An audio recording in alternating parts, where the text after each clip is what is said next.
All right, Sean Zattel, FightHype.com here with Showtime Shawn Porter, the reigning, defending WBC welterweight champion of the world. Sean, let me get right into it, man. Pacquiao Thurman is next month, July 20th, and straight up, nobody knows Manny Pacquiao and Keith Thurman as well as you do. Yeah, in a lot of ways. Right now, I'm sure if Keith sees this or hears about it, he's going to think I'm hating, but right now, this very moment, I still feel like this is going to be Manny Pacquiao's fight. I feel that Keith is he's coming from a lot. He's been through a lot in the last couple of years, and none of that has been in the ring. Quiet as it's kept, none of that has been in training. You know, everything he's been through has been out of boxing. And when you go so far away from boxing, you know, when you come back to it, things are just different, you know. And we saw that in his fight with Josecito Lopez. Now, I'm not saying that, you know, there's no knock against Josecito Lopez at all, but we did, a majority of the public thought that he was going to really be able to handle Josecito with no problem. And, you know, I'm the first one to say it, and I'm sure there's a lot of other fighters out there that will say, like, no fight's an easy fight. It just is a fact. I don't know if he just thought it was going to be an easy fight. I don't know if he, you know, just didn't prepare or whatever the case may be, but I think that even outside of him getting hit in a particular round, it was midway through the fight, I think it was, and he had that, you know, that really, really dangerous round. I mean, I was looking at it like, what is going on, you know? Even outside of that, there still were holes throughout his game, even from his offensive approach and his offensive attack, and then also from the defensive end. I just saw a lot of holes, and you know, I'm right now in this very moment, I'm not sure if those things are going to be corrected, and I'm not sure if he'll be ready enough for Manny Pacquiao. That's how I feel right now. Manny, I believe Manny's just always going to be Manny. Manny's going to go in there and give it all he's got. Manny, even Manny does things in his country for his people, and he's a congressman and all that kind of stuff, he still manages to be who he is outside of the ring, but also in the ring. You know, so right now, I think that this is going to be Manny Pacquiao's fight. Well, I was going to get to Keith, but now that you mentioned Pacquiao and that he'll always be Manny, is he really the same Manny you sparred in 2000? No. Right. No, absolutely. Right. Absolutely not. I think that Manny is. I mean, I don't really want to put a number on it because, you know, I just don't want to put a number on it. I think, you know, it's human. You know, you're human. You know, Monday you're 100%, Tuesday you're 90. You know, Wednesday you're 80%. You get your rest and recovery. Thursday you might be back to 85%. You know, so I'm really not sure what percent he is now compared to when I spar with him, but I do know that he still enjoys doing what he does. He still has fast hands, quick feet, and he still has the technician in his corner in Freddie Roach. And so I think that, you know, they'll be able to figure out what they need to do to get a win over Keith Thurman. I know you can't put a percentage on it, but please, if you can, what's the difference in just certain technical things? Is it he threw more punches back then? His angles were crazier back then. Like what do you see is the difference between Manny at 40 and Manny at 30? You know, I'm learning this about myself. When I was in high school, I bench pressed about 250 pounds, 260 pounds when I was in high school. I had a lot of natural gifts and abilities, but they were also developed through weightlifting programs that I had done playing football and things like that. And now I'm 18 years old hitting that kind of weight.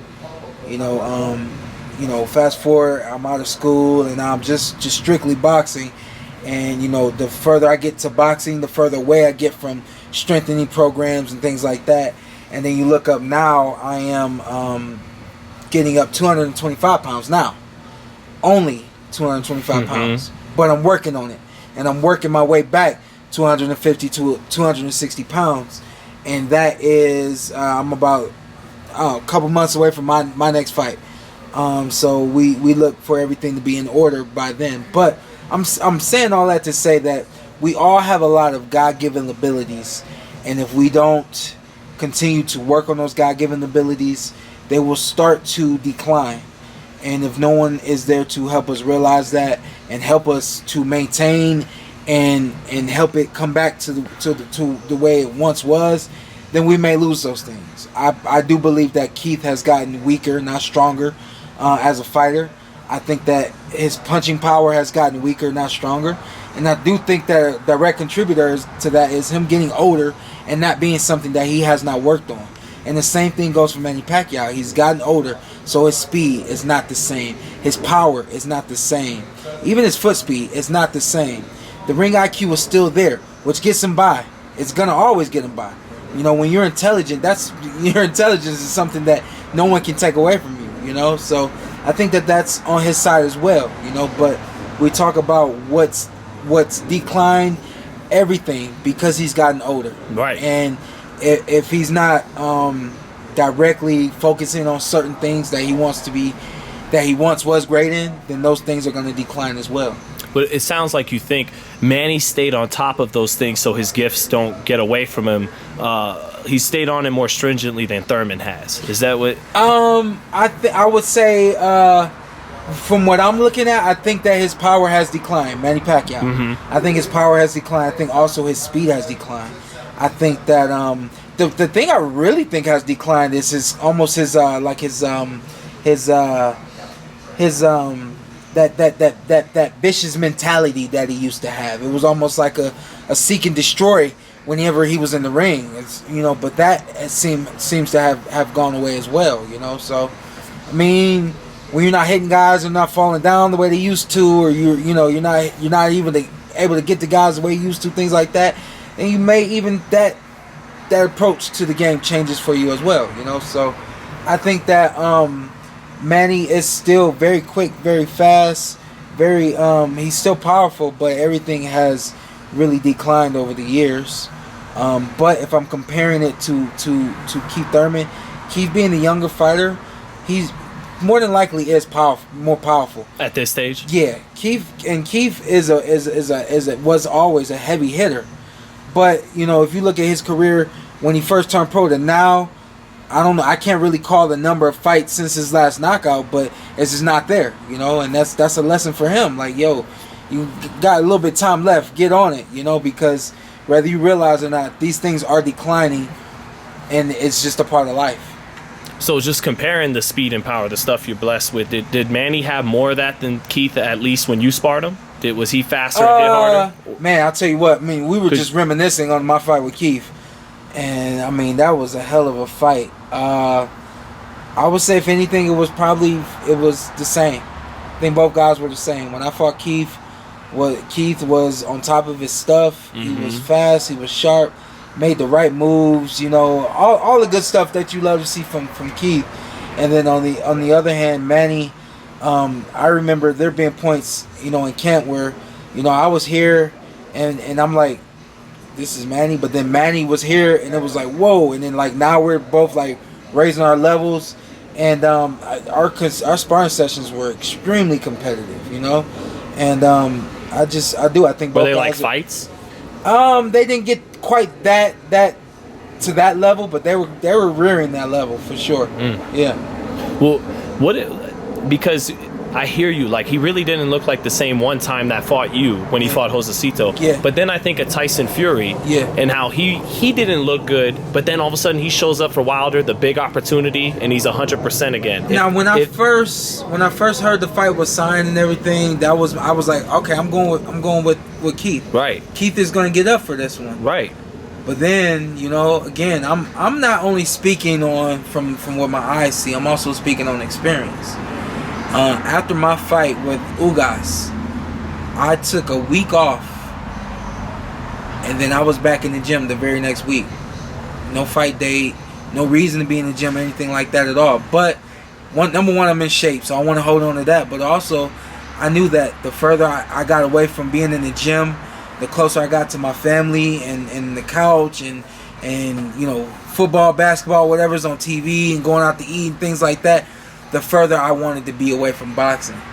And that's just a part of life, you know. So I knew the only way I could stay locked and loaded and be ready for whatever was next was to get right back in the gym and keep my mind on boxing, even though I'm not training at the level that I train at when I'm in the training camp. And I just think that Keith has gone so far away from boxing that sometimes it's really hard to get back and really give it everything you got.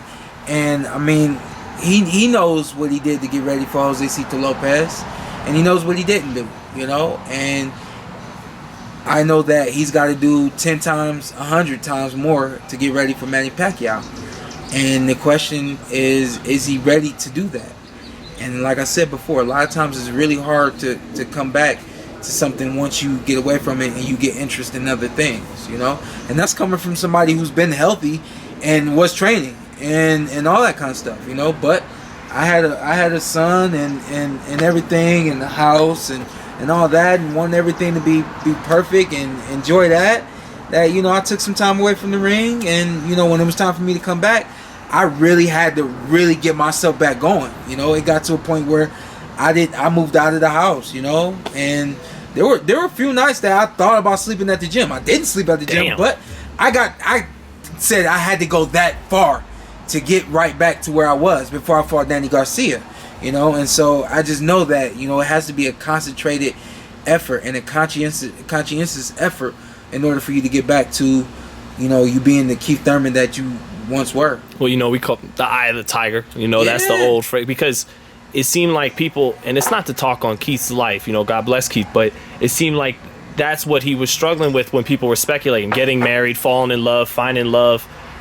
People were speculating on that man, maybe that takes some of the fire out of you if you let it, or so, you know. And I kept hearing that he wasn't gonna fight again. I'm like, you know, stop saying that. The kid's coming back, right? But even I got to a point, I'm like, when is he coming back? You know, but when he comes back, I mean, all eyes are glued to the TV because they want to see what Keith has got, you know. And to me, I'm someone that you know, when I see a circle, I don't just look at the middle of the circle. I look at the entire circle, you know. I look at, you know, a square. I look at every single end and every single corner, you know. So, you know, that's how I've come to the conclusion right now, and I'm gonna keep saying that because at some point I'm gonna either see something or hear something that may change my mind. But right now, I still think that it's gonna be Manny's fight based on the signs you've seen so far in the last year or two. Yeah. So, but Shawn, what if, again, hypothetical here, what if Keith does show up as the guy that fought Shawn Porter and Danny Garcia? Does that guy beat the 40-year-old Manny Pacquiao? That guy beats Manny. Okay. That guy. And how? That guy makes the fight with Manny very, very hard. And I still do. I think that. What's Keith's coach name? Dan Birmingham. I had another Coach Winky, name. right? I had another name in my head. I was like, that's not his name. I had some goofy name. We got Shawn to say ass. Like Burbank or something like that. Birmingham. Yeah, Dan. Underrated trainer. Dan is smart. And that's working in Keith's in Keith's favor, because Dan is really smart. Dan is gonna find ways to manipulate this fight and make it so that Keith, you know, let's say hypothetically, Manny's power is here, Keith's power is right here. Let's say hypothetically, Manny's speed is here, Keith's speed is here. Hypothetically, Manny's quickness, Keith's quickness. Dan brings everything that right there. He's that good a trainer? I do. I think that Dan is that good a trainer. And even if he's not that good a trainer, he works specifically that well with Keith. They understand each other. They know each other, and you know, I'm banking on that. I think that the game plan is going to be definitely going to play a big role in this fight. And Keith, the cool part about Keith is when you establish a game plan, he ain't going away from it. You know, he ain't going away from it. It didn't matter how I hit him, how much I was coming after him. He still maintained his game plan and did what he had to do to win. You know. Well, it was funny because every now and then he would plant, but then you'd come back with combinations, and it was like, okay, I'm gonna go back to boxing. Yeah, he's smart. He's smart. Yeah, the corner is smart. Yeah. And just to wrap it up on Pacquiao and Thurman, I'm gonna do my best Emmanuel Stewart here. Manuel always, one of the few things he nitpicked about Manny was his balance. That Manny, when he would throw combinations, he'd get off balance. Do you think Keith could take advantage of that with his movement and his power? And right now, that's what I'm looking at. I'm kind of, it's kind of funny right now because I'm like, I don't want to give anything away or whatever. Because you got your own thing on Fox. You got. Well, I mean, But you know, I don't know. I mean, like just in terms of, I don't know. I mean, I don't know who watches this. I don't even watch it. So, I don't know, but you know, I know. I will say this. I know that Keith's movement and his ability to get guys off balance, that's something that he does extremely well, and that's something that he learned turning pro and understanding that, you know, the amateur stuff is not going to work anymore. I got to figure out different ways to fight guys at different points in the fight, and he knows how to do that. That's working in his favor. And does he carry the same power on the move as when he's planted with the punch power? Usually when you bringing a guy into your force, you know, that force and the power, you know, It creates a bigger impact.